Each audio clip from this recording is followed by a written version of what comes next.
Okay, hello guys. Kamusta na kayo? Baha pa rin ba dyan? Sana bumaba na yung baha sa inyo, no? So, for today, tuloy lang natin yung diniscuss natin before. Diba before, nasagutan na natin yung problems 1 hanggang problems 3 dun sa topic natin na responsibility accounting. Tama? So ngayon, tuloy lang natin, tapusin natin lahat ng illustrations na pre-provide ko. So just for a quick recap, topic natin for today is about responsibility accounting. Tama. Na-discuss na natin yan. So ngayon, quick recap lang natin yung mga important details doon. Pag responsibility accounting, meron kang mga segments. Yun yung mga centers. Diba? Kaya yung importante dito na alam mo yung mga activity centers na discuss natin before. Ano yun? Unang-una, meron dyang cost center. Pangalawa, nandiyan si revenue center. Pangatlo, merong profit center. Pang-apat, merong investment center. And then pang-lima, nandiyan yung service center. Usually sa mga book, yung unang apat lang yung nakikita mo, itong pang-lima, dinagdag ko lang. Kasi si service center, actually, the same yan sa cost center. So, cost center and service center, iisa lang yan. Si service center, yung nai-incur lang yan, cost. Okay? Si cost, anong nai-incur? Cost lang din. Hiniwalay ko lang si service center kasi si service center, kailangan nating i-allocate yung cost na nai-incur niya using the 3 methods. Tama? Ano yung methods? A, una, nandiyan si direct method.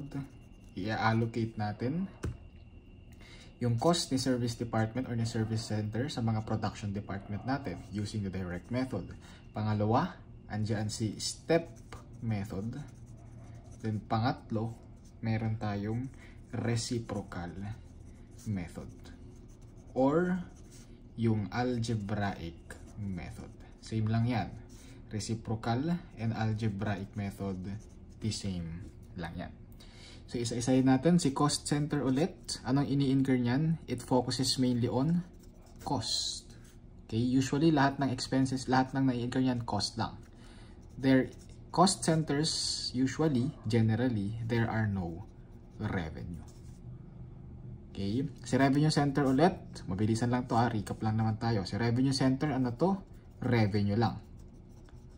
Okay? So, para ma-identify mo kung maayos yung isang revenue center, anong titignan mo? Yung revenue lang yan. Kasi si revenue center, anong ginagawa? Mag-incur ng revenue. Mag-generate ng revenue. Magbenta lang ng magbenta. Okay? So dito, there are no cost. Si profit center, ano? Si profit center, nag-i-incur ng revenue na binibenta niya and nag-i-incur din ng cost. So dito, siya nagpo-produce ng goods na kailangan din niyang ibenta. Parang ganun yan. Si investment center, the same as profit center. Okay, so profit center lang yan. May additional lang yan. Dito, pwede siyang mag-invest. Okay, meron siyang revenue, meron siyang cost, so meron siyang profit. Yun yung profit center. Yung profit niya, pwede niyang i-invest para magkaroon pa siya ng mas maraming profit. Yun si investment center. Okay, si cost center, kung i-allocate or kung i-evaluate mo yung performance ni cost center, anong ginagamit natin dito? Usually, standard costing tayo dito.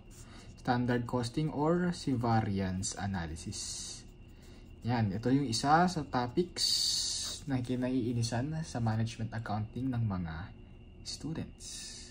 Hindi ko kayo masisisi, mahirap naman talaga, nakakalito naman talaga kung paiiralin mo yung init ng ulo mo. Pero actually, yung topic na yan, very basic lang yan. So, si revenue center, paano mo ma-check si revenue center? Actually, usually, ma-check mo yan through trend analysis or ratio analysis. Pwede din. Yan yung financial analysis natin, which is isang topic din natin. later on. Okay, sa mga susunod pang weeks. Profit center, paano mo ulit ma-identify kung maayos ang isang profit center? Diba? Kailangan mong hanapin yung operating income. Yung operating income natin dito, meron tayong pro forma. Yun yung mahaba. Tama? Ano yung pro forma natin ulit dito sa isang operating income? Meron dyang sales less variable manufacturing cost is equal to the manufacturing contribution margin. Less mo yung manufacturing cost or yung non-manufacturing cost pero variable cost. Variable non-manufacturing cost. Hanapin mo dyan yung total contribution margin. Yan lang yun. Tama, ganyan lang yan. Tama. Less mo yung mga fixed cost na. Na-less na natin yung mga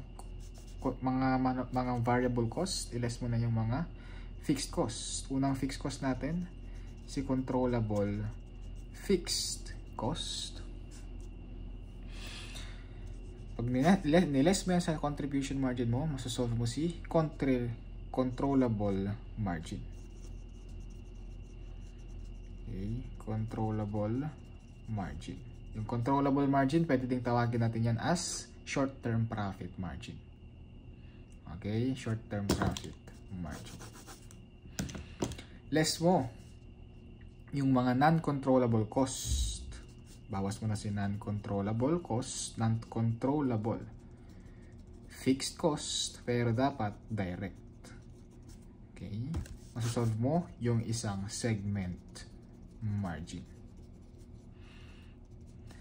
Less mo yung common cost, common fixed cost na allocated sa segment mo, masasolve mo na yung operating income or yung net income. So yan yung pro forma natin. Tama, naalala mo pa. Dapat naalala mo pa. Hindi mo dapat kinakalimutan yan. Bakit? Solve lang, kahit hindi mo naman i-memorize siya, no?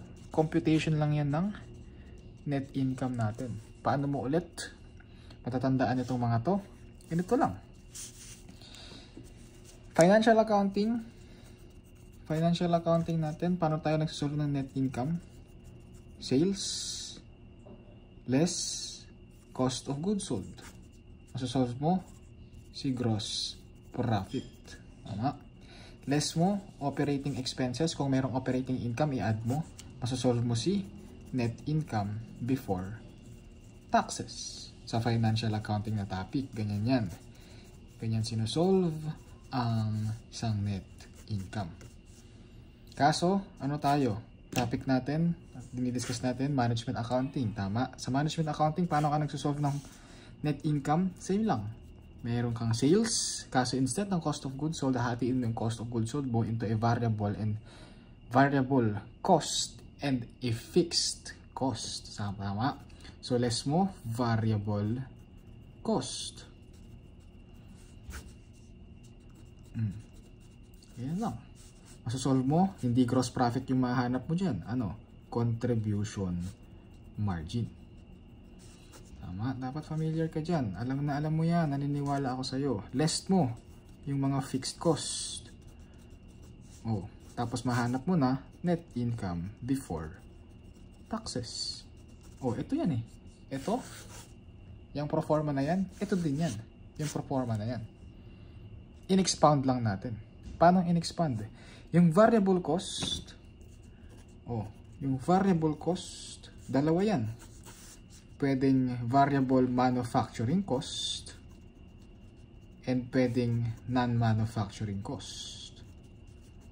Oh, ano yung pagkakaiba? Yung variable manufacturing cost, yan yung mga variable cost na ginamit mo sa pag-produce ng product. Ano yung non-manufacturing cost? Yan yung mga variable selling expenses.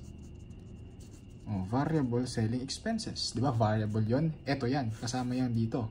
Kaso nga lang dito, sa paghanap mo ng investment center or sa pag-evaluate mo ng investment center, ihihiwalay mo yung variable cost into manufacturing and non-manufacturing cost.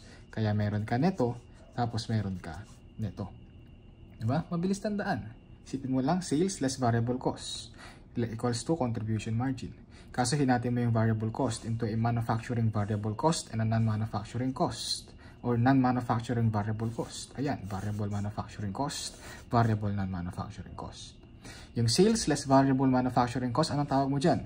Manufacturing contribution margin. Manufacturing lang. Tapos mo ililess yung non-manufacturing variable cost, mahahanap mo yung total contribution margin. Yung total contribution margin na to, equal yan sa total contribution margin dito. Dito. O, ganun lang. O, ano pa? Less mo yung mga fixed cost. Yung fixed cost, dalawa yan. Meron kang controllable fixed cost. Yung mga fixed cost na pwede mong bawasan, pwede mong taasan kung gusto mo. And yung mga non-controllable fixed cost. O, ano yung controllable fixed cost na pwede nating bawasan? Rent.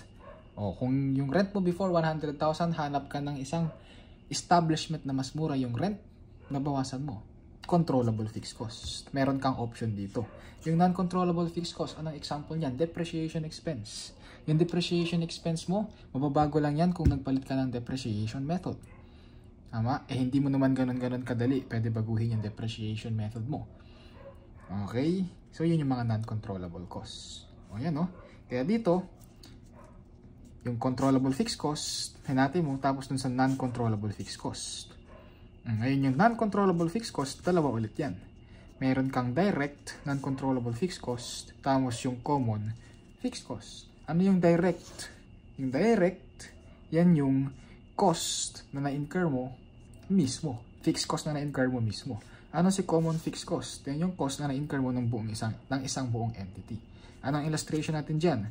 Si Jollibee Foods Corporation. Si Jollibee Foods Corporation, merong mga subsidiary. Ano? Andyan si Greenwich. Nandyan si Inasal. Nandyan si Red Ribbon. Si Jollibee Foods Corporation merong na-incur na fixed cost. Yung fixed cost na na-incur niya, sinong gumamit? Si Greenwich, si Inasal, tapos si Red Ribbon. Anong gagawin niya? Hahatiin niya yan. Kay Greenwich, kay Inasal, tapos kay Red Ribbon. Yan yung common fixed cost. Ano yung direct non-controllable fixed cost? Yung direct non-controllable fixed cost na kay Greenwich lang. Si Greenwich lang may alam, wala sa libro ni Jollibee Foods Corporation. Ganun lang yun. Okay, so natin si controllable fixed cost into a controllable and non-controllable fixed cost. Kung yung contribution margin, i-less mo yung controllable fixed cost, anong mahahanap mo? Controllable margin. Pag ni-less mo yung non-controllable fixed cost, which is direct, mahahanap mo na yung segment margin mo. Pag ni-less mo yung common non-controllable fixed cost, ayun na yung operating income natin. So basically, balik ka lang dito sa format natin na to. Tapos hahatiin mo lang yan. Variable cost, dalawa. Variable manufacturing and variable non-manufacturing cost. Si fixed cost, dalawa lang. Controllable fixed cost and non-controllable fixed cost. Pero si non-controllable fixed cost, dalawa. Yung fixed cost na non-controllable na direct na na-incur mo and yung direct or yung common na na-incur ng buong company. So, ganyan mo i-evaluate. Tama? Si investment center. Pasukin, or si profit center. Pasukin natin si investment center. Paano mo ini-evaluate si investment center? Diba meron kayong mga formula dyan. Unang-una, andyan si return on investment. Si return on investment, shortcutin natin ROI. Anong formula natin sa return on investment? Diba yan yung net income? Divide it by or over the investment. Ano yung mga keywords natin dito, or ano yung mga tinake note natin dito before? Si net income mo, dapat before tax. Si investment mo, si investment mo, pwedeng total asset, pag isang asset lang, yung binigay, isang taon lang. Or, kapag average, pag dalawang asset mo ng year 1, tapos asset mo ng year 2, ang gamitin mo, average total asset. Pag binigay yung dalawang year, average total asset tayo. Pag isa lang, gamitin mo na yung total asset. Huwag mo nang i-average. O kung hindi binigay yung asset, pwedeng total equity. Pwede din yan. Or, pwedeng yung investment na mismo. Hindi binigay yung asset, yung investment yung binigay, o investment na. Paano pag binigay yung investment mo ng year 1 or year 2? Gamitin mo, average investment. Isa lang yung wag mong tatandaan dito sa investment, dapat always naka book value tayo. Pag-usapang return on investment, ROI, dapat naka book value yung investment natin and yung net income natin naka before tax. O ano pa yung isa na formula? Yung residual income. Sa residual income, gamitin natin si RI. Anong formula natin sa residual income? Yun yung income earned less yung desired income. Pag nahanap mo yan, pag naniles mo yung income earned sa desired income mo, mahahanap mo na si residual income. Ano yung residual income ba? From the formula itself, yung actual income na na-incur mo, niles mo yung expected income yung gusto mo, yun yung income na sobra-sobra. Residual income. Ganun lang yun. Diba? From the definition lang ng residual income, alam mo na paano mo isosolve yung residual income. Iles mo lang yung actual income na na-earned versus dun sa expectation na income mo o yung desired income mo, masasolve mo si residual income. Ano pa? Yung income earned natin, the same yan dun sa net income ng return on investment. The same rules, dapat naka-book value and pwede din itong gamitin mo in lieu of the investment. Ano pa? Desired income. Paano mo sinosolve si desired income? Tama, yan yung investment times mo ng desired rate of return. Ganyan lang yan. Or DRR. Yung desired rate of return, marami kang terms dyan. Pwedeng target rate of return, pwedeng cost of capital, pwedeng imputed rate, pwedeng yield rate. Okay? Desired rate of return. Investment mo lang times desired rate of return. Ano pa yung kailangan mong tatandaan dito? Or hindi, yung income dapat naka before tax. Anong kailangan mong tandaan? Yung investment na gagamitin mo, same sa investment ng return on investment. Dapat naka book value. Ulitin natin na mali yata ako kanina. Yung income earned, yung actual income, the same yan sa net income mo ng return on investment. Yung desired income, para ma-solve mo, investment times desired rate of return. Yung desired rate of return, pwedeng cost of capital, pwedeng target rate of return, pwedeng imputed rate. Yung investment, the same din yan sa investment mo ng return on investment. Dapat naka book value tayo. Okay, kuha. Last na. Yung isang formula natin, pag-usapang investment center, tama, yung EVA. Ano si EVA? EVA at Adan. Charot. Ano si EVA? Economic Value Added. Ano si Economic Value Added? Diba yan yung residual income din yan? Residual income lang yan pero naka-specific version. So gamitin mo yung formula mo dito, same lang yan sa residual income. Income earned less desired income. So solve mo si EVA. Okay, sir, bakit tinawag pang EVA? Hindi na lang tinawag as residual income. Kasi kailangan itong income earned mo na to, kapag usapang economic value added tax, specific nga, minodify mo lang, ito dapat hindi na naka before tax but rather naka after tax. Okay? And yung desired income mo, same yan, investment times dito, hindi cost of capital lang, hindi desired rate of return lang, but rather weighted average cost of capital. Okay? Weighted average cost of capital ang gagamitin mo rito. And isa pa, kailangan mong tandaan, itong investment mo, di ba before, dapat naka-book value yan. Dito, dapat naka-at fair value na tayo. So, yan yung economic value added. Same lang sa residual income, pero dito, instead na yung income earned is naka-before tax, dito naka-after tax na. Instead na yung investment mo dito is naka-book value, dito naka-fair value na. So, i-apply natin. Sagutan na natin yung or hindi. Meron pa pala. Ito. Si direct method, step method, and reciprocal method or algebraic method. Ano meron dyan? Si direct method, yung cost ng isang segment, ito transfer mo sa production using a direct method. So, naka-direct lang tayo dito. Paano direct? Si Si direct method, si segment, tapos si segment. Tapos merong production, production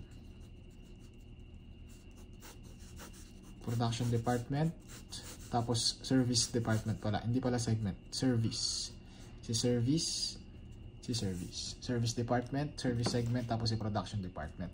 Under direct method, anong gagawin mo? Si segment 1, ibigay mo yung cost kay production, tapos i-distribute mo din kay production B. Production A, production B. Ganun lang. Okay? Tapos yung kay segment B, ibigay mo din dito, bigyan mo rin dito. Ganyan si direct method. Kapag usapan, shortcut natin segment A, segment or service A, department, service department B, tapos production department A, production department B.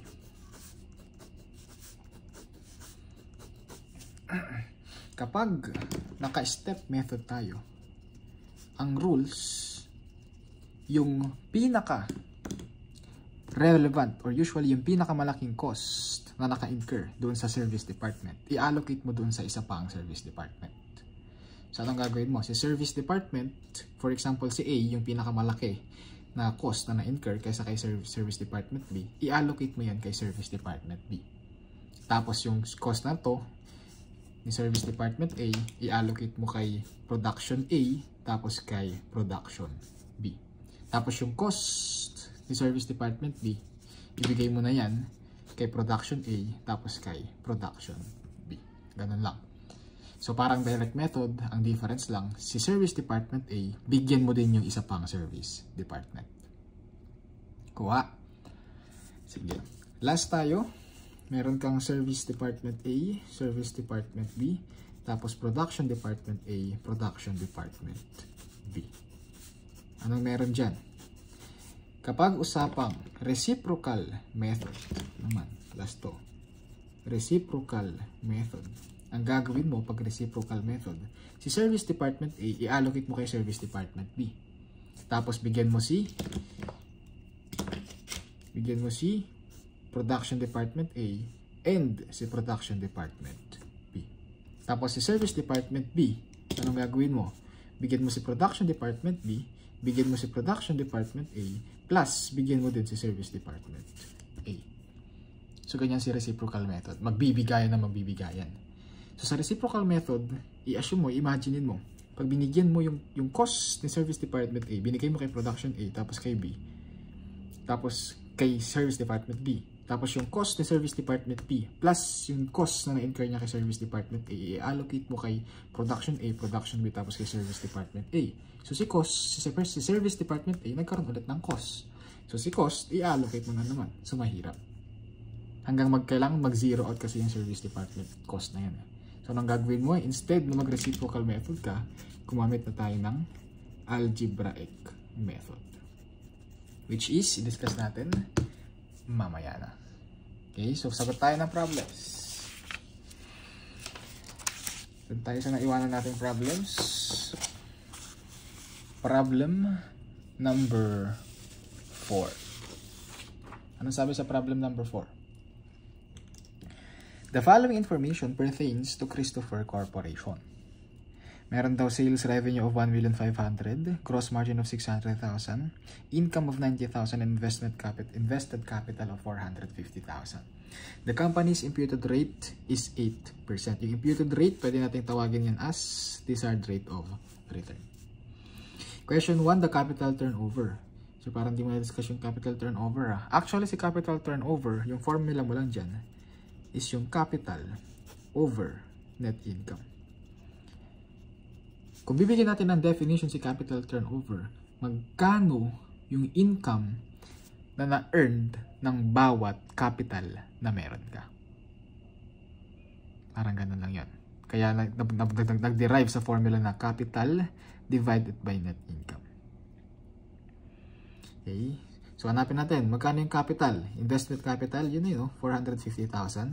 So 450,000 divided by the net income is 90,000. So ganyan lang. 450,000 divided by 90,000, this is equal to 5 pesos. So sagot natin for question number 1, letter B. Basic. Question number 2, sales margin. Ano meron kay sales margin? Ang formula natin for sales margin is basically just a net income divided by sales revenue. Itong sales margin, i-discuss na natin yan kapag nasa financial analysis na tayo. Financial statement analysis na topic. Okay, so ano yan? Net income. Magkano net income mo? 90,000. Sales revenue, magkano? 1,500,000. So 90,000 divided by 1,500,000, that is 0.06 or 6%. Letter A tayo. Dali. Question number 3, return on investment. O, yan ay na-discuss natin. Ano ulit formula natin for return on investment? That is net income divided by the investment. Magkano net income mo? 90,000. Magkano investment mo? Yun ang binigay yung invested capital, 450,000. So 90,000 divided by 450,000, this is equal to, kano yan? 20%. Letter C tayo.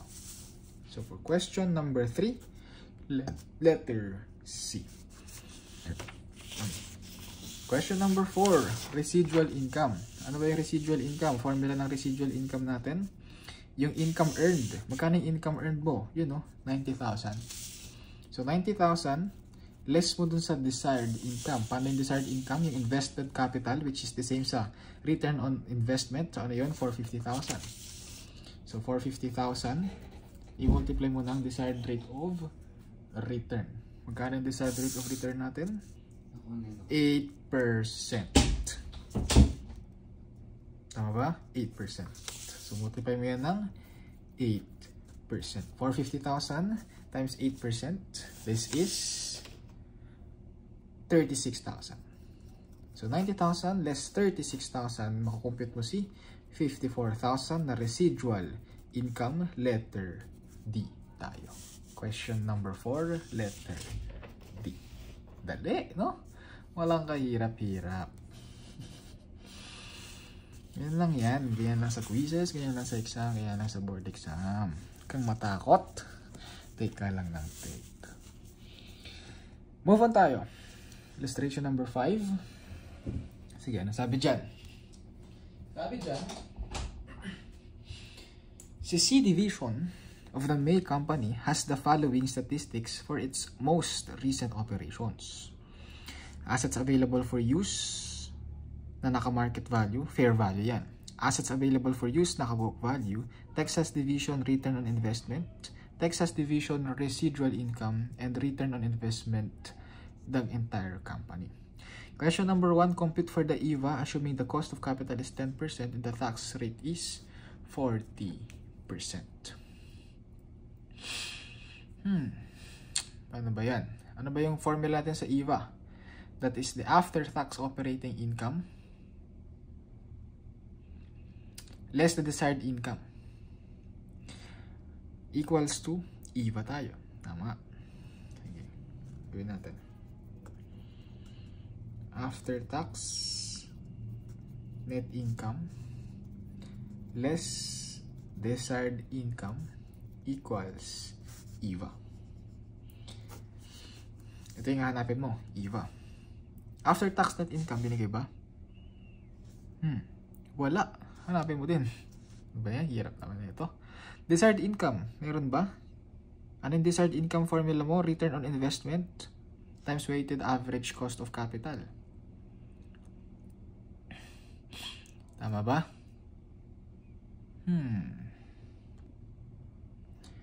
Ano ulit yun? Ano ba to? Desired income mo. Anong formula mo sa desired income ulit? Investment times weighted average cost of capital. Ano yung cost of capital? Assume na natin 10% na yan.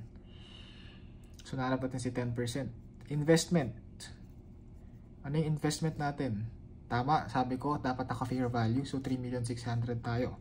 So, 3,600,000 times 10%, that is 360,000. So, meron ka ng given dito. 360,000. Yun. Dalawa na lang. Masasolve natin si Eva.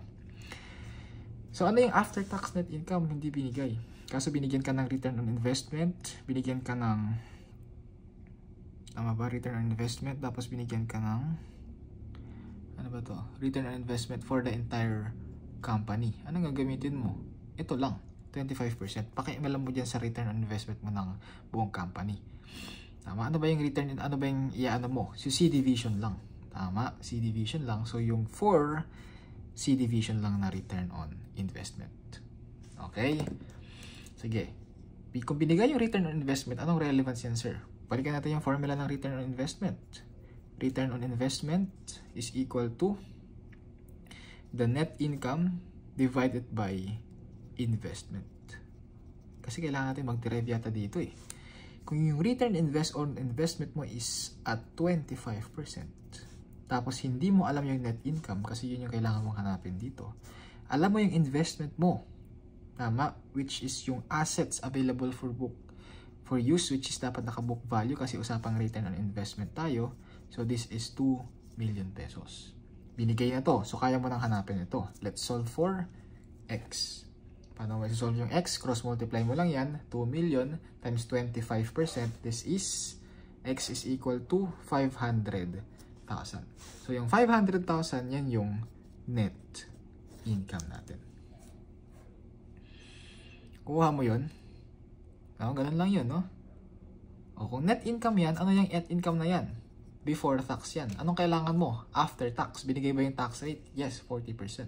So, para ma-solve mo yung net income after tax, paano mo siya solve? Basically, it's 500,000 less mo yung 40%. Or, simply, multiply mo na ng 60%. 500,000 times 60%, that is around 300,000. So, yung after tax net income mo, 300,000. O, kung 300,000 less 60,000, EVA mo, negative of 60,000. Sagot natin, question number 1, finding, let's compute the EVA, 60,000 negative tayo. Ganun lang.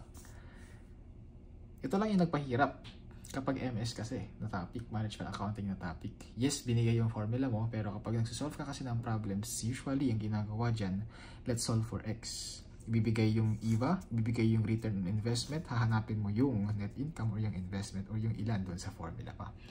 So ito yun, kailangan mong mag-algebra ng konti. Kailangan mong mag-analyze din dito. Pero basically, pag natuto ka, nasanay ka, tapos nag-solve ka na, nag-solve ng mga problems, basic sa'yo itong mga tanungan na ganito. Totoo yan.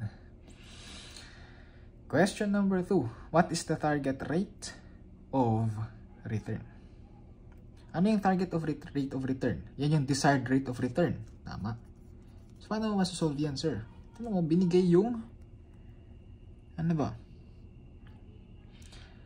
Kailan mo ginagamit yung desired rate of return? Tama sa pag-solve mo ng desired income.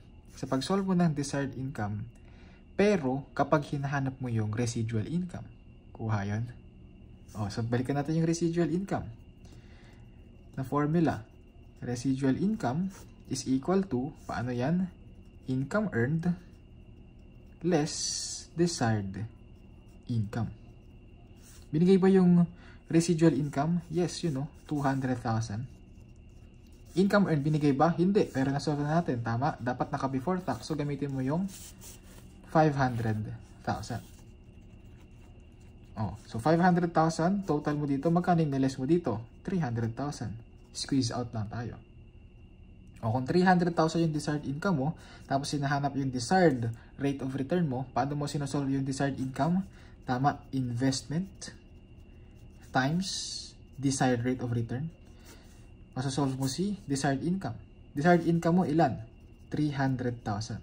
Investment mo ilan? 3,600,000 or 2 million? 2 million. Book value dapat, tama. So, 2 million to. So, 2 million times hindi natin alam is equal to 300,000. So, paano masasolve yun? Simply, divide mo lang. 300 divided by 2 million. So, that is around 15%. So, question number 2, letter C tayo, 15%. I-check mo, 2 million times 15%, masasolve mo 300,000. So, that's for problem number 5. Sir, parang ang bilis mo. Ganun talaga, naka-recorded discussion naman tayo. Pwede mo tong balik-balikan, pwede mong i-pause, pwede mong i-fast forward, pwede mong i-back forward. Back forward, backward. Ay, nakasira ng ulo pag recorded discussion. Tumatawa mag-isa, kahit hindi nakakatawa. Sige, question number 6 tayo. Sabi dyan, Michelle Corporation has 3 production departments. Si A, B, and si C. Oh, yan sabi. Production department daw, mayroong production A, production B, tapos production C. Ganyan. It has also 2 service department. Uy, service department. Production, tapos service department. Parang service allocation to. Sabi daw, service department, dalawa daw. Si service department administration, tapos si service department na personnel. So, merong service department administration, tapos si service department na personnel. Ano pa sabi? Administration costs are allocated based on the value of assets employed. And personal costs are allocated based on the number of employees. So, basis daw, number of employees. Dito, value of assets employed. Assume that administration provides more service to the other departments. O, relevant yung more service kapag usapang step method tayo. Then does the personal department. So, informations are as follows. Question number 1. Using the direct method, what amount of administration cost is allocated to A round to the nearest peso? Anong tanong? Si administration daw, using the direct method, magkano daw yung inallocate niya kay production department A? Tama, ganun yan. So, let's solve using the direct method. Magkano yung service cost ni service administration? Ayun o, 900,000. So, lagay mo na dyan. Yung 900,000 i-allocate mo kay A, kay B, and kay C.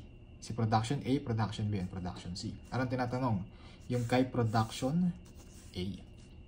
So, paano mo yan i-allocate, sir? Anong sabi?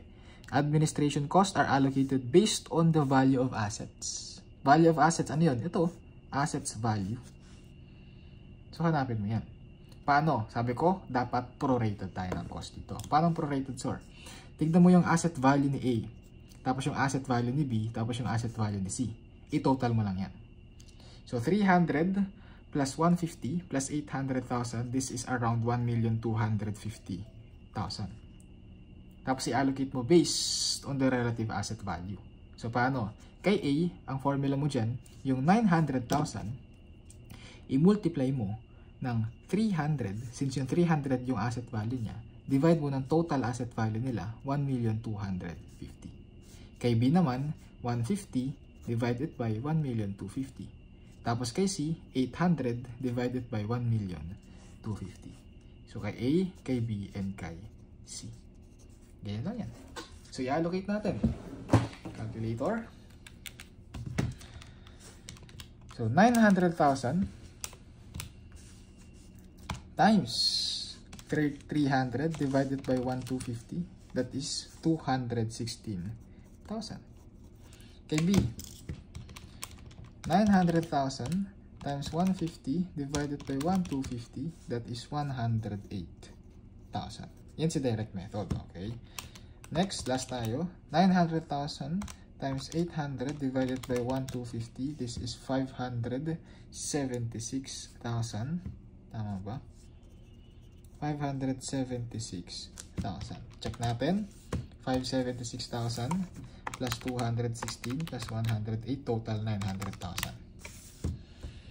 So, question number 1, assuming the direct method, what amount of administration cost is allocated to A? Sagot natin, ito, 216,000, letter A tayo.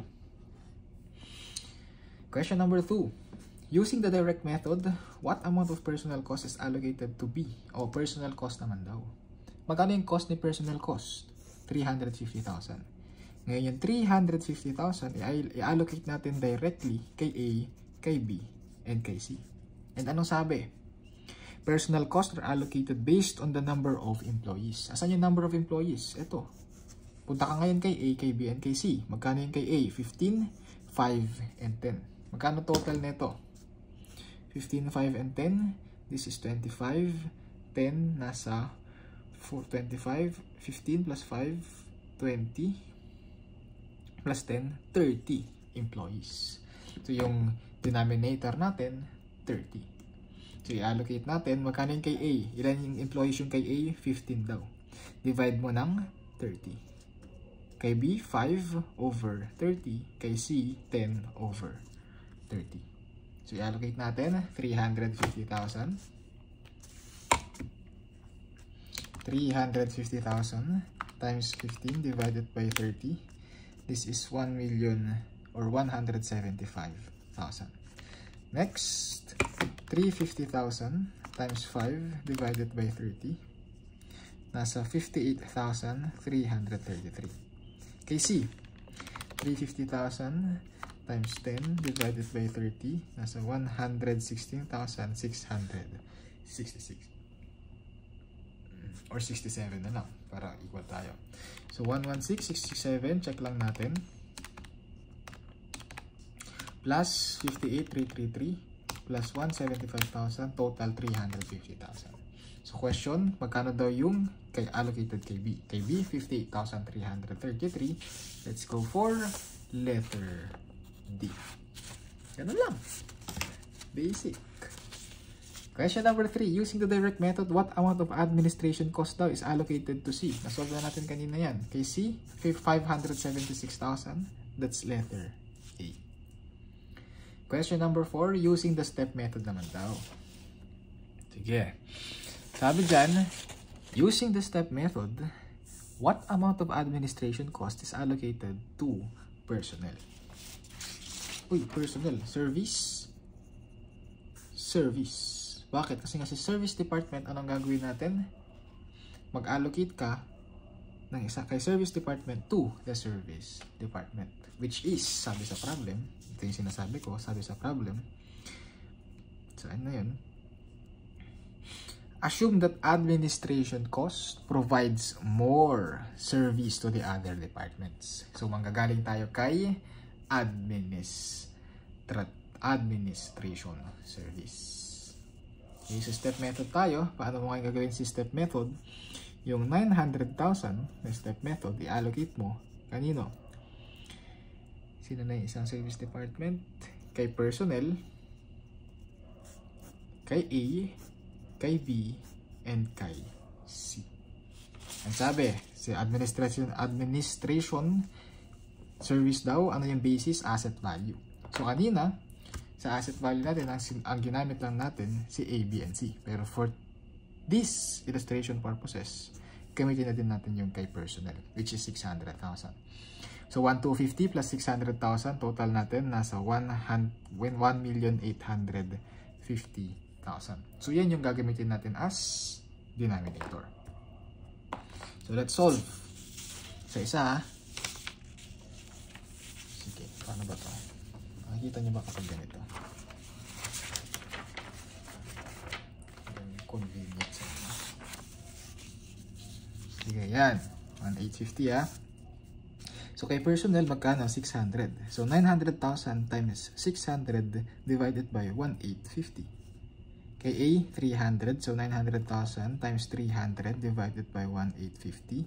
Then dito, 150 over 1,850. Then kay C, magkano? 800 over 1,850. So, let's allocate yung apat. 900,000 times 600 divided by 1,850. This is 291,892. And next, 900,000 times 300 divided by 1,850. This is 145,946. Next, 900,000 times 150 divided by 1,850. Nasa 72,973. Bakit butal-butal? Hirap ko rin isulat. Next, 900,000 times 800 divided by 1,850. This is 389,189. Di ba ito total? Dami pipindutin. Assume natin, accurate yan. Total 900,000. Anong tanong? Magkano daw yung na-allocate kay personal cost? Ito. Magkano yan? Letter B. 291,892. O, di ba? Question number 5. Using the step method, what amount of administration cost is allocated to A? Nasolve na natin. 145,946. Letter C. Next, question number 6. Using the step method, what amount of administration cost is allocated to B? Si B, ito yun, 72,973. Letter A. Question number 7. Using the step method, what amount of administration cost is allocated to C? Kay C, ilan? 389,189. Letter A. So, yan, C-step method. O, dapat master na natin, si direct method and C-step method. Ay, lapit na. Last item tayo, number 7. Sige, kay number 7, sabi dyan, si Ayana Maurin Incorporation is exploring ways to allocate the cost of service departments such as quality control and maintenance control. So, service department daw, service department ng quality control, tapos yung service department na maintenance. So, the production department such as machining and assembly. So, dalawa din daw, si production department na machining, tapos si production department na assembly. The controller of the company has provided the following information. Yan yung informations. Question number 1. Under the direct method of allocating service department cost, what are the total service costs allocated to the machining and assembly departments respectively? What are the total service costs allocated to the machining and assembly department? Ito daw, magkano daw yung total cost na na-allocate kay machining and kay assembly. Okay, isa-isayin natin. Saan ba yung arrange natin dito?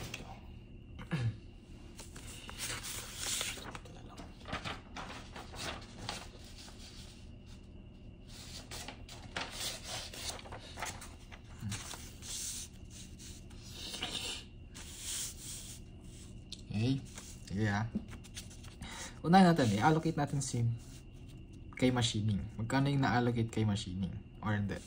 Si service department quality control, tapos si maintenance control. So si quality control, QC na lang. Okay, si quality control, QC na lang.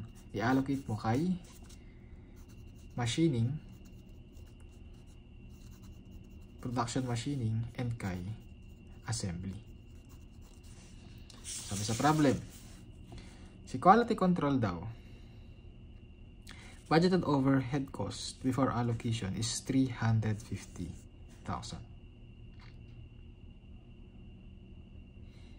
Okay, 350,000. So, ano yung magiging basis mo dito? Pag quality control. Ano sa tingin mo? Ito no? Budgeted hours of service of quality control. Sabi dyan, yung budgeted hours of service of quality control, 7,000 hours daw yung na-incurred ni maintenance department, 21,000 hours kay machining, and 7,000 hours kay assembly. O ano tayo? Direct method. Kung direct method, kanino mo siya i-allocate lang? Tama, kay production departments lang. So itong dalawa lang gagamitin mo. 21,000 plus 7,000, that is 28,000 hours. So yan yung magiging denominator natin. So kung isosolve natin dito, kung i-allocate natin, magkano yung QC cost natin? 350,000. Yung allocation basis natin, 21 hours kay machining, so 21 to, divided by 28 yung denominator. Then yung tira kay assembly, 7 divided by 28. So total mo yan, kay machining, 350,000 times 21 divided by 28. This is 262,500. Kay assembly, magkano? 350,000 times 7 divided by 28. This is 87,500.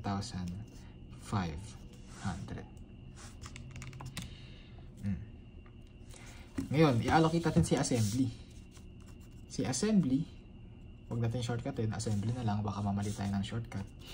Hatiin daw natin kay machining and kay assembly. Mali pala, hindi pala assembly, maintenance. Si maintenance and kay assembly. Magkano yung cost ni maintenance? Dito, maintenance cost 200,000. So i-allocate mo yung 200,000. Ano yung basis natin, sir? Ito, budgeted hours of service of maintenance. Sabi daw, 10,000 hours kay quality control, 18,000 hours kay machining, assembly hours, 12,000 hours for assembly. Direct method tayo. Si maintenance cost ba, i-allocate mo pa kay quality control cost, which is a service department? Hindi na. So yung basis mo, itong dalawa lang. 18,000 plus 12,000, this is 30,000 hours. So yun yung denominator mo, 30. So magkano yun kay machining? 18. So dito, 18 divided by 30. Kay assembly magkano? 12. 12 divided by 30. So 200,000 times 18 divided by 30, that is 120,000. Kay assembly, 200,000 times 12 divided by 30, that is 80,000. Anong tanong? Under direct method of allocating service department cost, what are the total service cost allocated to machining and assembly? Magkano ba yung kay machining? Ito, 262,500 plus 120,000. Magkano yan? 262,500 plus 120,000. Kay machining, 382,500. Magkano kay assembly? 87,500 plus 80,000. Nasa 167,500. So, sagot natin, 382,500 plus 167,500. Letter A tayo. O, diba? Sir, A lang naman nasa choices eh. Loko, hindi naman. Ito oh. May choice B and C, D pa naman dito oh. Next, question number 2. Sabi sa question number 2, under the step-down method of allocating service department cost from quality control to maintenance, what are the total service cost allocated to machining and assembly departments respectively? So, ganun lang ulit, pero naka-step method tayo dito. So, ano ba? Dito na lang sa taas. Sige, isa-isahin natin ha.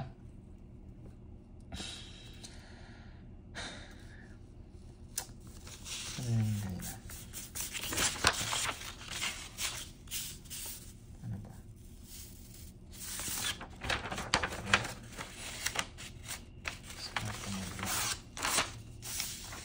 Yan. So tayo mag-solve sa baba. Sabi daw, step method daw tayo. So yung production department natin na QC, tapos si maintenance, i-allocate natin daw sa production department na machining, tapos si assembly. So kung lalagyan natin ng arrow, allocate mo yan dito, i-allocate mo yan dito, i-allocate mo to dito, i-allocate mo to dito. Pero since step method tayo, si service department i-allocate din natin kay service department, which is in this case, sinabi ba kung ano yung more? To 350,000. So anong gagawin mo? Si QC, i-allocate mo kay maintenance. Si maintenance, i-allocate mo pa ba kay QC? Hindi na. Okay, so gawin natin. QC, magkano yung kay QC? 350,000 yung cost. Tama. So i-allocate natin sa tatlo. Kay maintenance, kay machine, tapos kay assembly. Paano method natin? Gamitin natin si itong tatlo. 7,000 hours plus 12,000 hours plus 7,000 hours. Magkano yan? 28 hours plus 7 hours, that is 35,000 hours. So gagamitin natin denominator, 35,000 hours. Okay, so solve natin dito. Maintenance, magkano yung kay maintenance? 7 hours. So 7 divided by 35. Kay machining, 21. So 21 divided by 35. Then yung dito, 7 divided by 35. So i-allocate natin 350,000 times 7 divided by 35. That is 70,000. So 70k, same lang to, 70k. Next tayo, 350,000 times 21 divided by 35. That's 210,000. 210 plus 140, 350,000. O, i-allocate natin ngayon sino? I-allocate na natin si Service Department na Maintenance. Si Maintenance, magkano yung cost? Sige. Magkano yung cost na i-allocate mo kay Maintenance? 200,000? Yes, magkano yung cost niya? 200,000. Kaso, may inallocate si QC kay Maintenance, tama? Magkano? 70,000. So, hindi 270,000 yan. I-allocate mo. Dapat 270,000. Kuha mo yon. Sige. So, i-allocate natin ngayon yan sa Production Department, kay Machining, tapos kay Assembly. Paano ulit yung allocation natin dito? Dapat, di ba? 18 divided by 30, tapos 12 divided by 30. So, 270,000 times 18 divided by 30. This is 162,000. Then, 270,000 times 12 divided by 30. That is 108,000. Anong tanong? Under the step-down method of allocating service department cost from quality control to maintenance, what are the total service cost allocated to machining and assembly? Magkano ba yung kay machining? Kay machining, merong 210,000 galing kay QC plus yung galing kay maintenance, which is nasa 162,000. Magkano total nito? 210 plus 162, nasa 372,000. Kay assembly, magkano kay assembly? Merong 70K plus 108K. Magkano total niyan? 70 plus 108, 178,000. So for question number 2, 372 and 178, letter A tayo.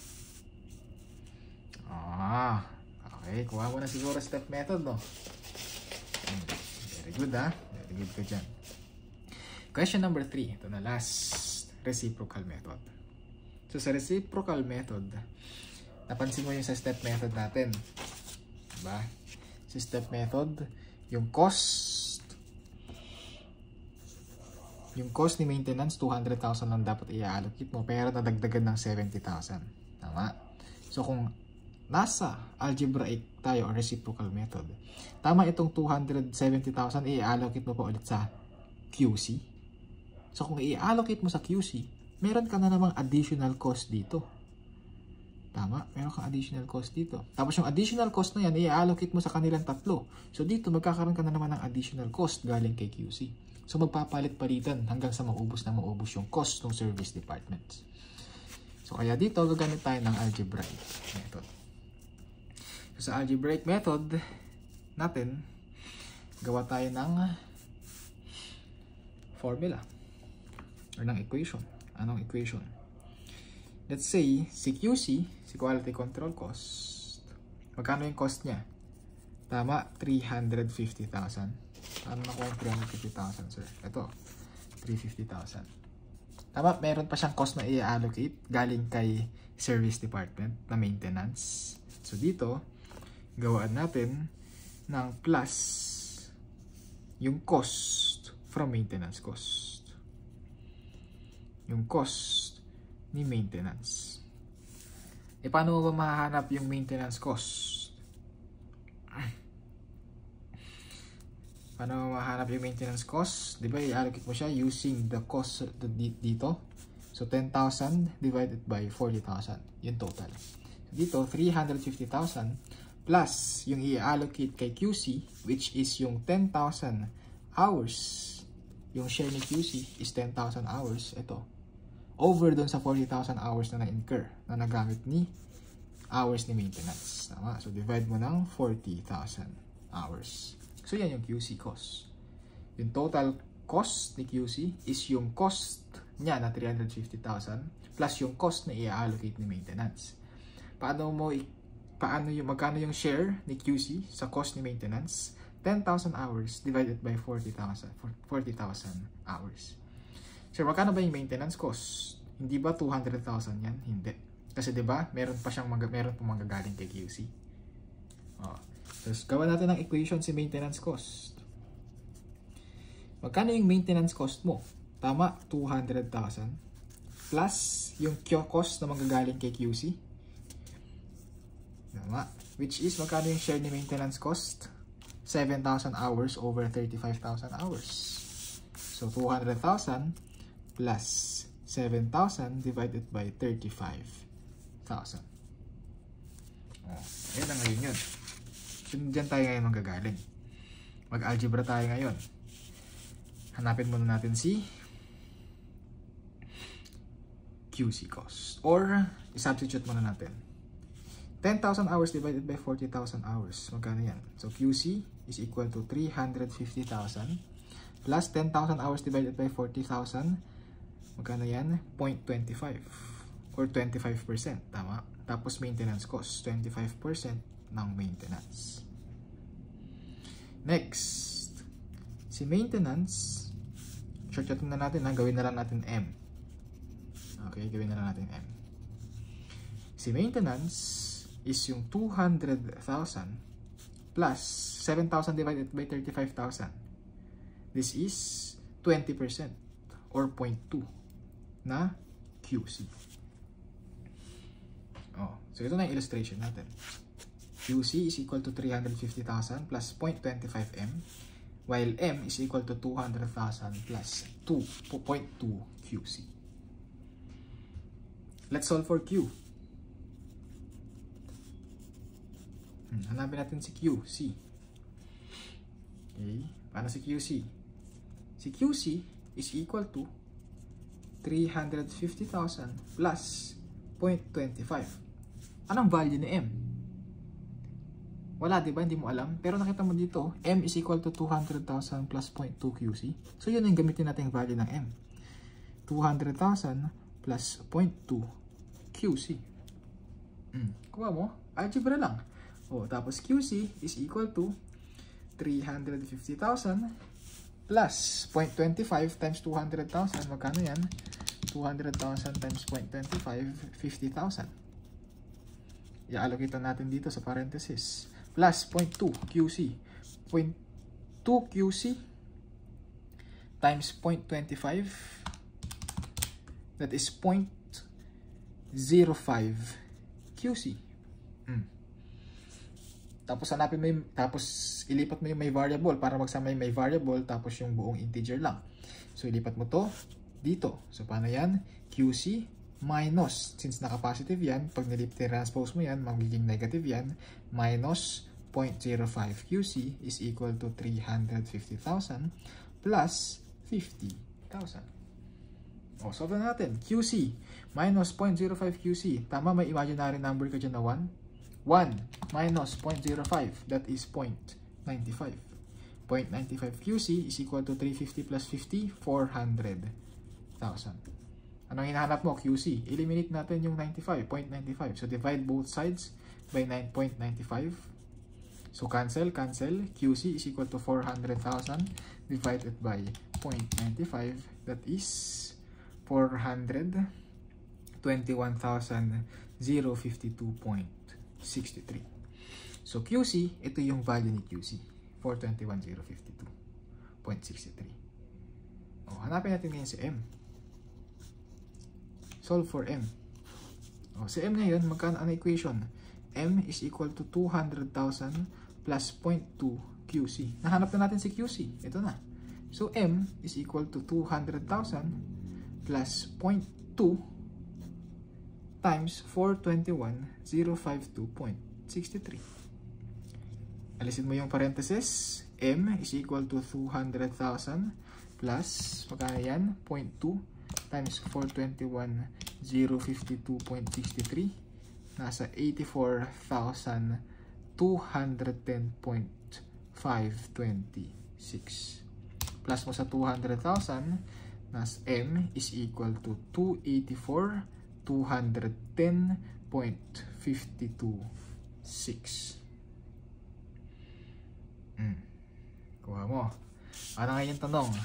Under the direct or reciprocal method of allocating services, department cost, what are the total amount of quality cost and total amount of maintenance cost respectively to be allocated to the other departments? Ito na. Kay QC, 421,053. Kay M, kay maintenance, 284,210 or 211. Letter A tayo. Yan na yan. Kuha na. Very good. So, actually, wala na, no? Oh, so, that's it for our topic, responsibility accounting. So, tapos tayo sa topic na responsibility accounting. Anong next topic natin? Transfer accounting. Natapos tayo sa isang topic, anong gagawin natin? Alam mo na yon. So, kung nabasa mo to, alam mo na, narinig mo to, napanood mo to, alam mo na kung anong gagawin natin next meeting. Sana, face-to-face na tayo next meeting. Yun lang muna. God bless everyone. Keep safe always. Have a good day.